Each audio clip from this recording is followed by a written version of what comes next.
Bapak Ibu yang terkasih dalam Tuhan Yesus Kristus, salam sejahtera buat kita semua. Semoga Bapak Ibu saudara tetap ada dalam keadaan sehat dan keadaan yang baik.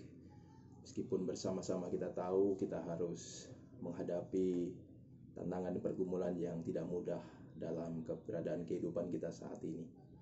Dan hari ini kita bersyukur kepada Tuhan kalau kita bersama-sama boleh berjumpa meskipun tidak bisa secara langsung, namun biarlah perjumpaan kita juga boleh tetap kita syukuri.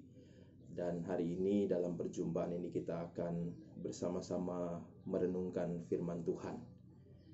Dan firman Tuhan yang akan kita sama-sama renungkan pada hari ini berdasarkan Sabda Guna Krida dan Sabda Bina Umat diambil dari Injil Lukas pasal yang ke-14 ayat yang ke-7 sampai ayat yang ke-11.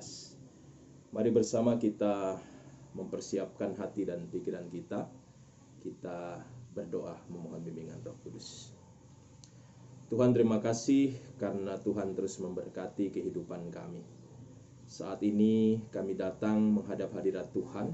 Kami bersyukur karena Tuhan sudah memberkati hidup kami. Dan kami mohon berkat Tuhan bagi kami semua pada saat ini, karena kami akan merenungkan firman Tuhan.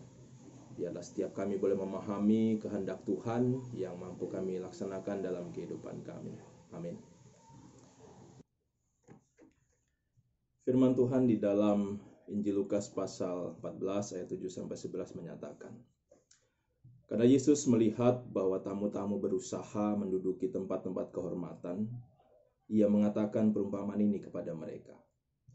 Kalau seorang mengundang engkau ke pesta perkawinan, janganlah duduk di tempat kehormatan, sebab mungkin orang itu telah mengundang seorang yang lebih terhormat daripadamu. Supaya orang itu yang mengundang engkau dan dia, jangan datang dan berkata kepadamu, berilah tempat ini kepada orang itu. Lalu engkau dengan malu harus pergi duduk di tempat yang paling rendah. Tapi apabila engkau diundang, pergilah duduk di tempat yang paling rendah. Mungkin tuan rumah akan datang dan berkata kepadamu, sahabat, silakan duduk di depan. Dan dengan demikian engkau akan menerima hormat di depan mata semua tamu yang lain. Sebab barang siapa meninggikan diri, ia akan direndahkan. Dan barang siapa merendahkan diri, ia akan ditinggikan.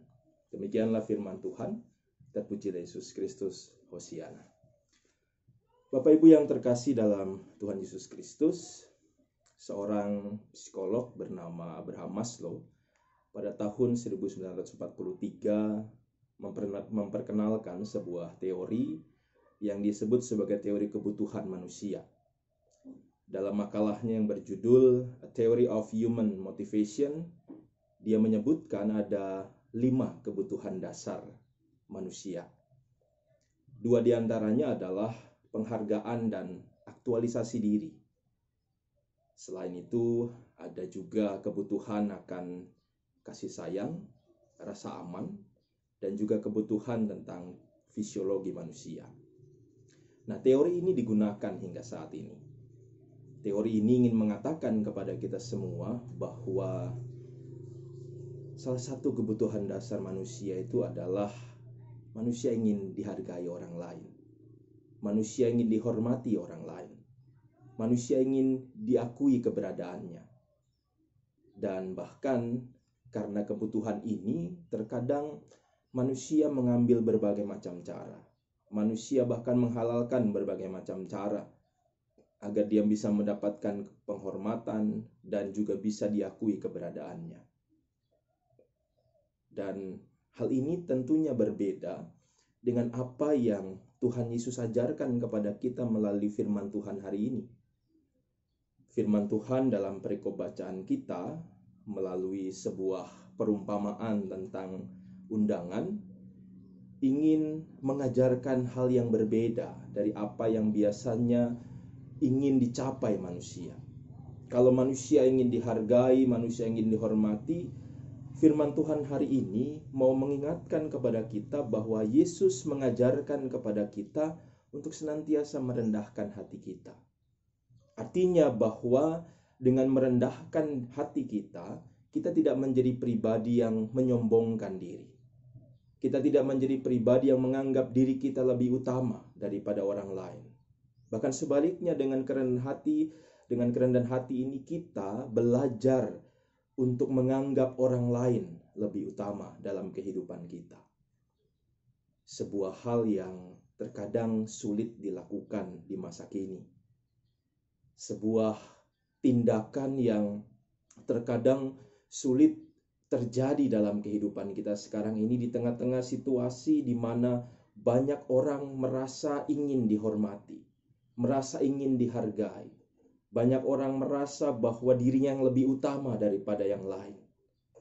Bahkan firman Tuhan juga mencatat dalam Injil Matius 20, dalam ayatnya yang ke-20 sampai 28, dua orang murid Yesus yang juga adalah saudaranya yang bernama Yohanes dan Yakobus, anak-anak dari Zebedeus, meminta kepada Yesus sebuah tempat yang istimewa.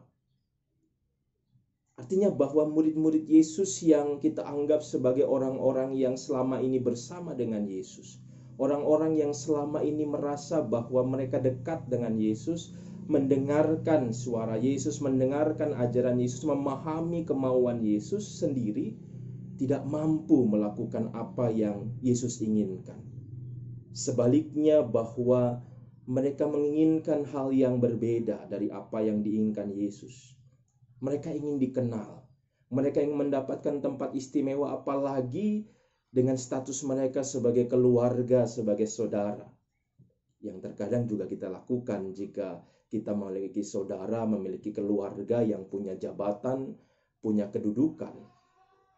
Dan hari ini kita diingatkan bersama-sama, sesuatu yang biasa terjadi dalam kehidupan kita pada saat kita menginginkan posisi, pada saat kita menginginkan kehormatan, pada saat kita menginginkan pengakuan, itu seharusnya tidak kita lakukan. Apalagi saat kita berusaha untuk mendapatkan hal-hal yang lebih baik daripada yang lain dengan menggunakan posisi kita, relasi kita, atau hubungan kita. Itu juga bukan hal yang ingin Tuhan Yesus lakukan dalam kehidupan kita semua.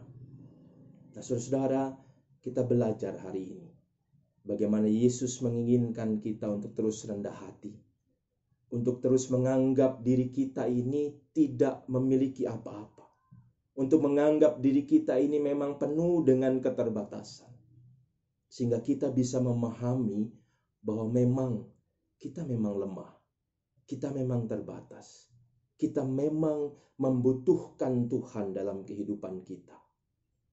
Karena itu mari kita renungkan firman Tuhan hari ini.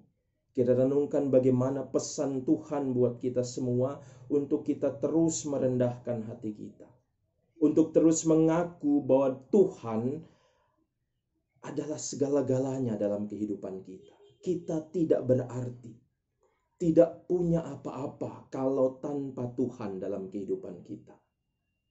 Kita merendahkan hati untuk mengaku kepada Tuhan betapa dalam kehidupan kita seringkali berdosa dan bersalah kepadanya.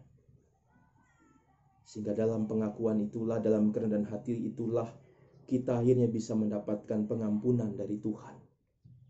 Kita juga harus belajar rendah hati untuk mengaku jika kita punya kesalahan terhadap orang lain, orang-orang di sekitar kita, dengan kita sadari ataupun tidak kita sadari. Karena itulah hakikat kerendahan hati buat kita semua. Hakikat bahwa kita benar-benar ingin mengaku dalam kehidupan kita bahwa kita ini adalah orang-orang yang penuh dengan keterbatasan. Dan akhirnya dalam kerendahan hati ini juga kita belajar untuk memahami dan juga mengakui, untuk juga menganggap orang lain di sekitar kita lebih utama daripada diri kita sendiri. Sehingga kita tidak hanya mementingkan diri sendiri, tidak hanya memikirkan kebutuhan-kebutuhan kita sendiri, tetapi mementingkan juga kebutuhan orang lain di sekitar kita. Dan biarlah firman hari ini menggugah kita semua, memberkati kita semua, mengingatkan kita semua bagaimana seharusnya kita menjalani kehidupan kita. Tuhan memberkati kita semua. Amin. Mari kita berdoa. Ya Tuhan, kami bersyukur kepadamu. Tuhan sudah memberkati kami melalui firman-Mu yang mengingatkan kepada kami semua untuk kami terus bersikap rendah hati dalam kehidupan kami. Kami tidak sombong, kami tidak menganggap yang lain lebih rendah daripada diri kami, tapi sebaliknya kami terus menganggap yang lain lebih utama daripada diri kami sendiri. Kami juga mementingkan keberadaan hidup, kebutuhan orang lain di sekitar kami, tidak hanya diri kami sendiri. Tuhan berkati kami, mampukan kami untuk menjadi pelaku-pelaku firman-Mu ini, sehingga kami juga bisa menjadi saluran berkat Tuhan dimanapun kami berada. Tuhan berkati hidup kami semua, pribadi lepas pribadi maupun keluarga lepas keluarga. Dan kami ingin mempercayakan kehidupan kami seterusnya kepada Tuhan. Demikian juga kami doakan buat persekutuan kami sebagai gereja-Mu, ya Tuhan. Kami tetap bersyukur meskipun hari ini atau hari-hari yang harus kami lewati, kami tidak bisa berkumpul bersama-sama dalam persekutuan. Tapi kami percaya bahwa persekutuan kami dengan Tuhan dan sesama tetap Tuhan pelihara di tengah-tengah kehidupan kami. Berkati juga bangsa dan negara kami, para pemimpin-pemimpin kami yang saat ini berusaha dengan keras untuk juga terus memperjuangkan agar keadaan dan kondisi negara kami bahkan dunia ini bisa lebih baik, khususnya menghadapi mewabahnya virus COVID-19. Tuhan kiranya memberkati mereka semua, dan biarlah kami sebagai warga negara yang baik juga mengikuti setiap anjuran pemerintah, sehingga kami juga tetap terjaga dan terpelihara, terlindungi dari penyakit-penyakit yang tidak kami inginkan. Tuhan, kami juga doakan buat tenaga-tenaga medis yang saat ini berjuang di garda paling depan, memperjuangkan dan mempertaruhkan nyawa mereka.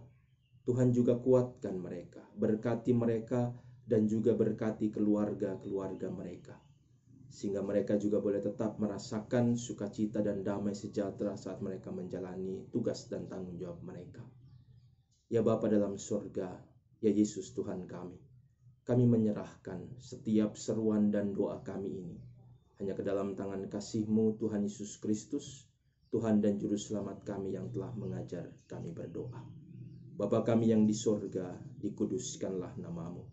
Datanglah kerajaan-Mu, jadilah kehendak-Mu di bumi seperti di surga. Berikanlah kami pada hari ini makanan kami yang secukupnya, dan ampuni kami akan kesalahan kami seperti kami sudah mengampuni yang bersalah kepada kami. Dan janganlah kami dalam pencobaan, tapi lepaskan kami daripada yang jahat. Karena Engkaulah yang mempunyai kerajaan dan kuasa dan kemuliaan sampai selama-lamanya. Amin. Ibadah kita selesai, kiranya renungan ini menjadi berkat buat kita semua. Tuhan memberkati.